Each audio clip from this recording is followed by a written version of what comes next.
Okay, taper. Why it's important, why it's crucial to get right, and why getting it right puts you in the best possible place to get the rewards from all of your training, whether you've been training for 3 months, 6 months, a year, to get all the benefit from the training, the super compensation, in order to run as fast as you possibly can on race day, and why this is individual and why you need to experiment with what works for you. So I'll give you a few of the options. I'll give you what worked initially for me and how I changed it in order to get faster and how it worked for me. So it's definitely helped me to understand myself and what works for me, and I'll talk you through that now so that maybe you can understand yourself better and what, in terms of a taper, would work for you. But I got this great question in the comments, which is exactly what I'm trying to answer. I'd like to see you cover how you approach your deload weeks to benefit from super compensation.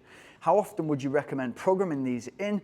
And are there certain things you like to focus on? Nutrition, mobility, strength, cutting back on intensity, duration of runs. It's actually not a very common question because people just think, I've got to train, got to get faster, got to build the endurance, and then at the end of it, I'm going to be faster and further. And if you didn't have any, if you trained well enough and you didn't have any taper, you should be okay and good to go on race day because, and this works because you're used to, okay, we've got the midweek interval session, the weekend long run, and we're recovering from the long run in order to run fast, we're recovering from the fast running in order to run far. And then every 4th week, we bring it back a little bit. So we freshen up the legs in order to take on the next 3 weeks. Then the 4th week, we do exactly the same. We bring it back again. We bring back the total volume, which is, we bring back the volume in the long run and we bring back the volume in the interval session.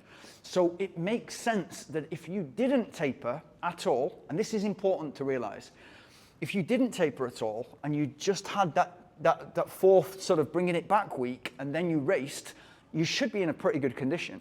You should be in a pretty good position in order to run your fastest race because of the training you've done over the last 12, 13 weeks. That makes sense.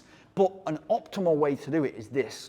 If you type this into Google, if you type this into wherever and sort of get people's opinions, they'll give you different ideas of how many days or how many weeks you should taper in order to put yourself in the best possible place.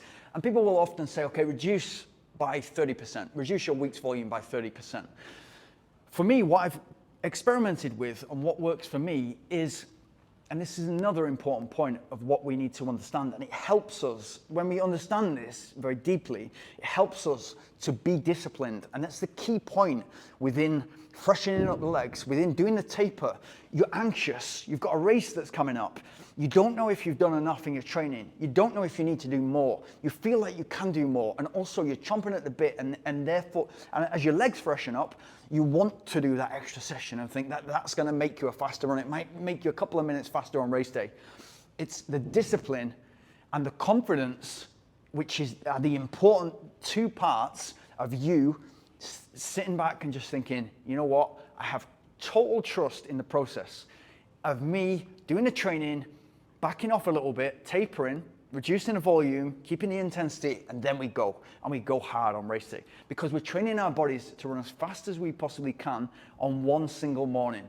That is 5K running, 10K running, marathon running, ultramarathon running. That is all it is. We're not Tour de France riders, cyclists that are training for 20 days, 21 days to ride as fast as they can continuously, day after day after day, apart from the rest days, training our body to run as fast as we possibly can on one morning.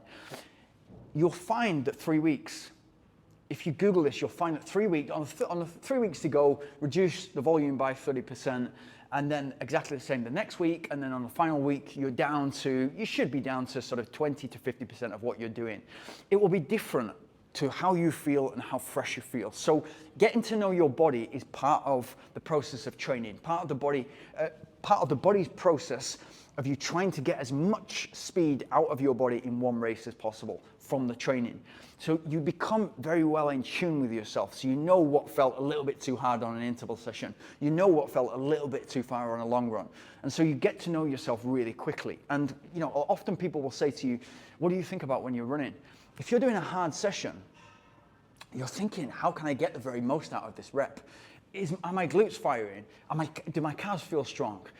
Am I breathing right? Is my heart rate where it should be? It's kind of it's an intense session because you're fully focused and you're fully in it.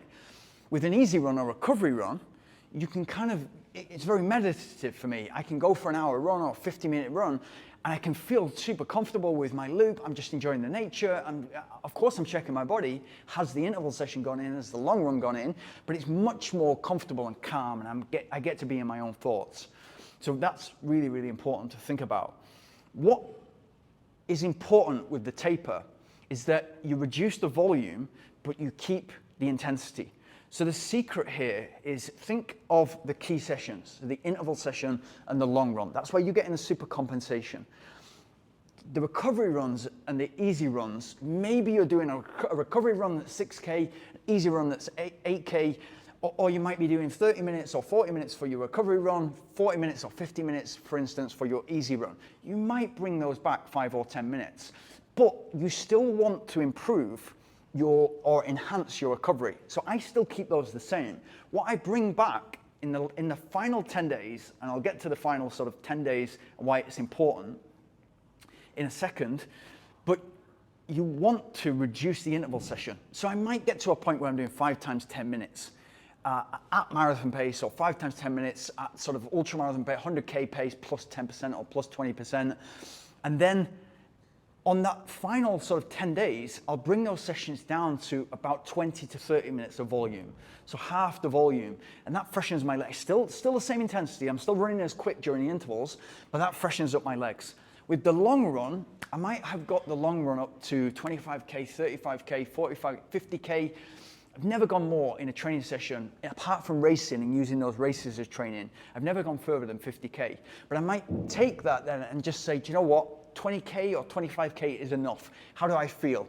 And maybe get around about 20K to 25K. As long as you're not doing too much at marathon pace or a race pace, that is enough for you to keep that endurance. And you're not going to, 2 things to remember, you're not going to lose too much fitness in the final couple of weeks before, if you've trained well, or if you've got 80% of the training right, you're in PB shape. It's important to get the taper right so that you can freshen up the legs. But if you remember this, importantly from this video, if you just remember this point, it takes about 10 days or 8 to 12 days for a session to soak in, for you to get that super compensation. So if you're like trying to 3-4 days before you're doing your typical interval session and thinking that that's going to help your race, you're wrong.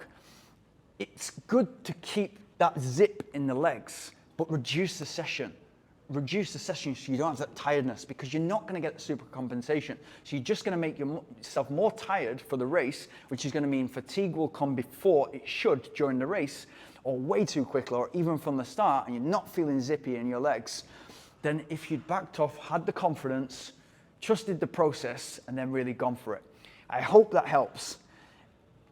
I can't think of anything else that you really need to know about tapering. But if you've got any questions in the put them in the comments below and I'll answer them. And if you've got anything from this video, and if you get anything from these videos, please help the channel out and like, subscribe, and hit the notification bell.